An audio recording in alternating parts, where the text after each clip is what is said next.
అండి, అందరికీ నమస్తే. నేను తెనాలి పోలీసు వాళ్ళకి ఒకటే విజ్ఞప్తి చేస్తున్నానండి. ఎవరి కోసం ఈ నియోజకవర్గ ప్రజలు కానీ వేరే వేరే నియోజకవర్గ ప్రజలు కానీ ఈ తెనాల్లో ఐతానగర్ లో జరిగిన సంఘటన పోలీసులు ఎవరినైతే కొట్టారో వాళ్ళకి తగిన శిక్ష తగిన శాస్తి జరిగిందని చెప్పేసి ఎంతమంది పోలీసులు సపోర్ట్ గా నించున్నారో వాళ్ళందరినీ అంత ట్రాఫిక్ మీరు ఆపేస్తారండి? అంత ఇబ్బంది పెడతారా? జగన్ రెడ్డి ఎందుకు వస్తున్నాడు? ఏ పెళ్లికి వస్తున్నాడా, పబ్బానికి వస్తున్నాడా? ఎవరైతే పోలీసులు కొట్టారో వాళ్ళని ప్రశ్నించడానికి, వాళ్ళని అడగటానికి, వాళ్ళకి తప్పని చెప్పడానికి వస్తున్నాడు.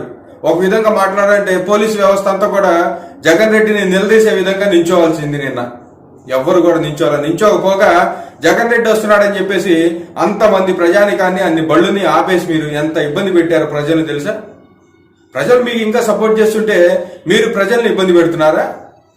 ఇంకా జగన్ రెడ్డి ప్రభుత్వం ఉందనుకుంటున్నారా? మీలో కొంతమంది పోలీసులు నిద్ర మేలుకోండి, లేకపోతే మీరు కూడా ఇంటికి చేరుకోవాల్సిన పరిస్థితి వస్తుంది.